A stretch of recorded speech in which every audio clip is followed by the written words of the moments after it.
Bir gün bir kişi xanımısını götürüb dadgaha gedir ki boşasın. Qazı soruşur ki, niyə istəsən ayrılasan?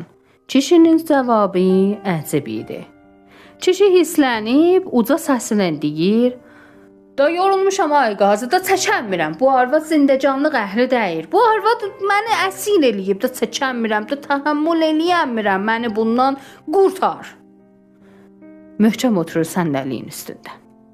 Hər yer sakit olur. Heç kəs İsad demir. Salonun təkindən bir dənə xanımın səsi gəlir ki, demə qızın nənəsiymiş. Deyir: "Qızım, istəmirsən bir söz deyəsən? İstəmirsən nəzəri verəsən? Qız bə bir söz de axı. Bu elə hər zat deyirsən, dinmirsən? Bə bir söz deməyəcəksən."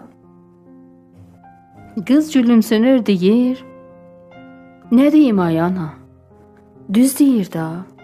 Mən zindəcanlıq əhli deyirdim. Mən əsən evin arvadı deyirdim. O illər ki, uşaqları mədrəsəyə aparırdım, gətirdim. Uşaqların servisi idim. Evin arvadı deyirdim. O zaman ki, uşaqlarla oturub dərs oxuyirdim, onlara dərs öyrədirdim, təmrin elirdim. Mən müəllim idim, evin arvadı deyirdim ki.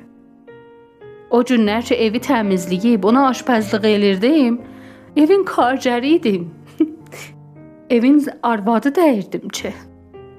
O zaman ki, gedirdim, bu yatırdı evdə, gedirdim, işlirdim, gətirirdim bu evə, kargəri ruzmoz dedim. Arvad deyirdim ki. O günlər ki, bu heysa evə gətirməzdi, uşaqlara məhəbbət eləməzdi, bunların hamısını mən elərdim. Mən evi xanımısı deyirdim ki, mən evin kişisi idim. Bunun nəzərinə xanım yəni heç qunə kişidən heç sad almayıb, özünə yetişib sərhal sərzində dursun, onun qabağında oynasın. Ay qazı, məni bu kişidən qutar. Mən çəbində istəmirəm. Geçsin o adamla yaşasın ki, görsün o zindəcanlıq əhlidir ya mən. Mən zindəcanlığıma çox əlləşdim, çox zəd çəkdim, çox təlaş elədim. Bu heç zat bilmədi. Heç zat görmədi. Geçsin ayrı adamla, görsün o zindəcanlıq əhlidir ya mən. Amma mən qalıram. Uşaqlarıma özüm dərs öyrədib onları böyüdərəm. Oğluma kişilik öyrədərəm. Məhəbbət öyrədərəm. Ay qazı, məni bu kişidən qudar, mən də istəmirəm.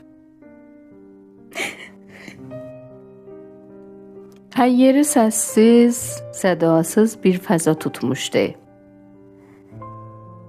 Bəzi ağalar ehsas edirlər ki, gərək xanımlara heç qunə həzinə eləməyələr və xanımlar eyb elə müşkülatla, gərək bunlarla həmişə şadab və sərhal bərxurd eləyələr. Amma bundan qafildilər ki, bir zindəcanlığı şad eləyən evin kişisidir, məhəbbətlə, eşqinə. Bunu hürcəşaq ki, xanımlar şayət əgər bu işləri görürlər, təlaşdadılar ki, zindəcanlıqların saxlasın.